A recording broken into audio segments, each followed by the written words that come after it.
Hello. বালা শুননি? জি বালা, খে কইরা? সালাম ভাই।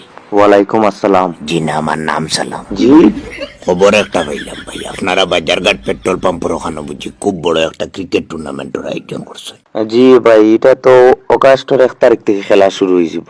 আপনি টিম রাখতা না কিতা? মনে মনে তো আসিল ভাই টিম একটা রাখতাম, কইয়ার একবার কল করিয়া দেখি যদি মাত কথায় বইতে আমরা আগুই। মাত কোথায় বই? কল করলাম ভাই, শুনলাম আপনারা কেন এন্ট্রি ফিস বুঝি 1200 টাকা। যদি খারাপ পাই না ভাই একটা কথা কইতাম। জি কইন ভাই। ও 1000 টাকা দিব আমার টিমের নামটা লিখিলে। আপনি আমার মাথুন। আপনি আর কিচ্ছু মাতুন না জানি, আমিও 1000 টাকা দিব। আপনি আমার আপনি আর কিচ্ছু মাতবেন না, আপনি আমার টিমের নামটা লিখিলে আমিও 1000 টাকা দিব। আরে ভাই, আপনি তো আমার মাথুন বা আগে। জি ভাই কইন। আপনার টাইম কিতা 1000 টাকা আসেনি? জি ভাই, কোনো সমস্যা নাই, আপনার ফোন পে নম্বর সারিয়ে দেখাইতাম পারবো। আমারে নিরাশ করিও না রে বাবাই। ইস, আমার মাথুনো ভাই, আপনার টাইম যদি 1000 টাকা থাকে আপনি আর কোনো পয়সার টেনশন করবা না। ধন্যবাদ ভাই, খুশি হইলাম। আমার টিমের নামটা আপনি লিখে দিন। আপনি একদম বেকার ভাই, 200 টাকার লাগি ফেফড়াইমে করিয়া নিজরে ছোট করেন। আপনারে কোন আন্দাজে কইছে আমরা এখানে এন্ট্রি ফিস 1200 টাকা? বুঝছি না ভাই। আরে ভাই, আমরা এখানে এন্ট্রি ফিস 1000 টাকা।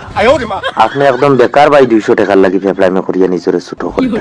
Entry fees 1000? জি ভাই, আপনি একদম বেকার ফেফড়াইমে করডা। চিন্তা করছনি কত বড় দুঃখা দিছি। সে দুকা দিছে ভাই। ও তো আমি যে টিমও খেলার কথা আছিল আমার বন্ধুরা, বর্তমান টিম তো আমি তারার উপরে জিত করিয়া রাখি। আর তারা আপনারে কইছে নি এন্ট্রি ফিস 1200 টাকা? আরে ভাই, ক্যাপ্টেনে আমারে কইছে আমরা সবে 1000 টাকা মিলিয়ে তার টাইম দিতাম।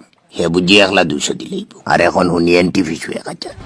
বহুত বড় দুঃখা দিলাইছি। তোর টাইম পয়সা নাই বা তুই পয়সা ইতে নাই, তুই ডেই কইলাস না বলে আমার টাইম এখন নাই, তোমরা কুলাও। তে আপনি এখন তারা টিমটা কে গেল এখানে? আরে ভাই, তারা খেলা যাওয়ার আগে বইয়া যে নিয়ম বানানি শুরু করছে। কিতা নিয়ম? ও তো খেলা হলা হইতো আর তো টসও জিতলে তারা ফিল্ডিং লই লইতো। আমি কইলাম ও সারাদিন তোমরা ফিল্ডিং করো, আমি আর তোমরা লোকেও নাই। খুব খারাপ লাগছে উনিয়া টসও জিতিয়া বুঝি ফিল্ডিং লই লইতো।